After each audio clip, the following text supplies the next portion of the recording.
Depois, por causa da aparência enganosa do pecado, a pessoa se torna cada vez mais tolerante do pecado na sua própria vida. Já não ama a retidão, nem odeia a iniquidade. Então a pessoa agora, por causa dessa aparência enganosa que o pecado traz, ele deixa de considerar pecado o que é pecado. E para ele, as coisas que acontecem contrárias à Bíblia são coisas normais durante a vida aqui na Terra e que não condenam a pessoa. E ele já não odeia mais o pecado, ele concorda com o pecado, acha bonito o pecado. Depois, por causa da dureza do seu coração e da sua rejeição dos caminhos de Deus, não faz caso da repetida voz e repreensão do Espírito Santo. Então ele já não ouve mais a suave voz do Espírito Santo lá dentro, dizendo que está errado, que é pecado, que isso não pode fazer, que isso não é bonito, que isso não agrada a Deus. Então ele já não sente mais a voz do Espírito Santo, ele não consegue mais captar a presença do Espírito Santo na sua vida. Depois, o próximo passo, o Espírito Santo então se entristece, seu fogo se extingue e o seu templo é profanado. Finalmente ele afasta-se daquele que antes era crente. Então agora o Espírito Santo, de tanto insistir em não ser ouvido, ele se entristece. Então aquele desejo de conhecer Deus, de conhecer a palavra de Deus, de crescer na graça, no conhecimento de Deus, acaba. O Espírito Santo está ali já entristecido, está já sem poder falar, porque não é mais ouvido. Então a próxima fase é, se a apostasia continua sem refreio, o indivíduo pode finalmente chegar ao ponto em que não seja possível um recomeço. Então quando chega nesse ponto, se a pessoa de repente não tomar uma atitude de mudar, se não começar a ouvir a palavra de Deus, a repreensão de Deus, e acordar para Deus, se arrepender de seus pecados, então ele vai passar agora para um processo que não tem mais retorno. Vamos ver como é que acontece isso. Primeiro, isto é, a pessoa que no passado teve uma experiência de salvação com Cristo, mas que deliberada e continuamente endurece seu coração para não atender à voz do Espírito Santo, continua a pecar intencionalmente e se recusa a arrepender-se e voltar para Deus, pode chegar a um ponto sem retorno em que não há mais possibilidade de arrependimento e de salvação. Há um limite para a paciência de Deus. Então aí chega a paciência de Deus ao seu limite. E agora Deus vai repreender essa pessoa, vai castigar, vai trazer o juízo sobre essa pessoa. Ele não quer mais saber de Deus, então ele está sujeito agora às maldades de Satanás. Deus não vai mais protegê-lo. Depois desse ponto então de onde não há retorno, não se pode definir de antemão. Logo, a única salvaguarda contra o perigo de apostasia extrema está na demonstração do Espírito. Hoje, se ouvir a sua voz, não endureçais os vossos corações.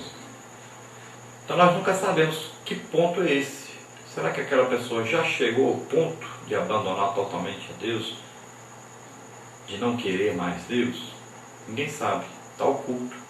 Às vezes a pessoa está dentro da igreja e nós não sabemos que ele está nesse ponto já.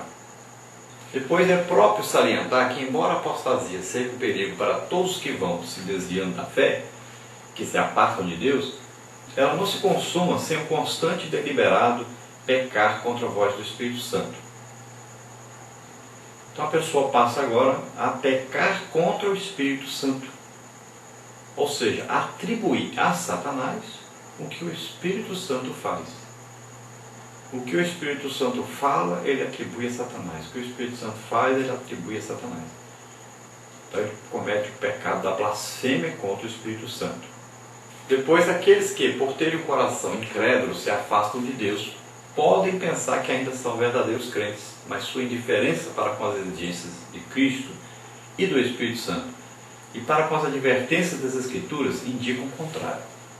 Uma vez que alguém pode enganar-se a si mesmo, Paulo então exorta todos aqueles que afirmam ser salvos: examinai-vos a vós mesmos se permaneceis na fé. Provai-vos a vós mesmos. Então, um teste para que a pessoa não perca totalmente a comunhão com Deus, não chegue a esse ponto sem retorno, é sempre perguntar: eu estou salvo? Estou realmente salvo? Examinar-se a si mesmo. Hoje, se Jesus vier, eu estou salvo? Eu vou subir? Eu vou ser arrebatado mesmo? Em que condição me encontro? Eu tenho certeza realmente? Eu vou ser salvo hoje? Então, se a resposta for negativa, é hora de corrigir antes que seja tarde demais. Arrependa-se e toma atitude de servir a Deus. Quem sinceramente então preocupa-se com a sua condição espiritual e sente no seu coração o desejo de voltar-se arrependido para Deus, tem nisso uma clara evidência de que não cometeu apostasia imperdoável. As Escrituras afirmam com clareza que Deus não quer que ninguém pereça. E declara que Deus receberá todos que já desfrutaram da graça salvadora, se arrependidos, se voltarem então para Ele. Então nós podemos ver o exemplo de Pedro, e existem vários exemplos, né? Então no Antigo Testamento nós podemos ver aí o exemplo do profeta que precisou ir cair na água, né? O Jonas, o peixe o engoliu, levou de volta para o continente e ele se arrependeu de ter se desviado do caminho do Senhor e foi fazer a vontade de Deus. Temos um exemplo clássico no Novo Testamento, o exemplo de Pedro, que negou Jesus 3 vezes e que depois confessou Jesus 3 vezes, corrigiu seu erro. Então existem vários exemplos na Bíblia de pessoas que apostataram da sua fé e retornaram para o Senhor. E existem exemplos daqueles que não retornaram. E nessa época aí de Jeremias, então se podia dar vários exemplos de reis que ao assumir o reinado resolveram seguir a Deus, obedecer a Deus e a sua palavra. E outros reis que resolveram viver nos pecados dos seus pais, pecaram até mais do que os seus pais ainda, abandonaram totalmente a Deus. Então existem exemplos de toda maneira aí. Nós vemos então que no tempo de Jeremias, todo o sistema político e religioso, administrativo de Jerusalém e de todo o território judá haviam se apostatado então da sua fé, não acreditavam mais no poder de Deus, não queriam mais servir a Deus, preferiam servir os inimigos, fazer acordos com os inimigos e deixaram Deus e se voltaram para os deuses feitos por mãos humanas, voltaram à idolatria, assumiram a idolatria dos povos vizinhos e ficaram pior do que eles, porque eles não conheciam a Deus, não conheciam o Deus verdadeiro. Mas aqueles da tribo de Judá conheciam a Deus, sabiam dos seus milagres, das suas maravilhas, sabiam do seu livramento, mas resolveram deixá-lo. Confiaram mais em homens do que em Deus, confiaram mais em seus deuses feitos por pedra, madeira e outras coisas mais do que no próprio Deus. Por isso Deus não os perdoou mais, por isso Deus não os abençoou mais, por isso Deus os abandonou e deixou que Nabucodonosor viesse da Babilônia, invadisse e matasse e destruísse tudo que havia pela frente. Então o juízo de Deus estava sobre eles e Jeremias era o encarregado de falar a eles que o juízo viria. Era o encarregado de transmitir essa mensagem. Os outros profetas não. Diziam que havia paz, que Deus mandaria livramento, como fez outras vezes. Dizia que estava tudo bem, que ia dar tudo certo, que seus acordos dariam certo. Mas Jeremias veio com a palavra verdadeira, a palavra de Deus, que dizia que eles deveriam se entregar, porque era o juízo de Deus sobre eles.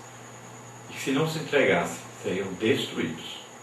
Vamos ver o nosso quadro da nossa lição sobre a mensagem de Jeremias. O ambiente da época de Jeremias. Então a sociedade estava se deteriorando econômica, política e espiritualmente. As guerras dominavam o cenário mundial. A palavra de Deus era considerada ofensiva. Então essa era a situação da época de Jeremias. Então aí a sociedade, né, ela estava deteriorada, acabada, tanto na parte econômica, como na parte religiosa, como na parte aí política. Então estava acabada, derrotada, não acreditavam mais na palavra de Deus, não seguiam a orientação da palavra de Deus, não desejavam mais seguir essa orientação. Eram guerras por toda parte acontecendo,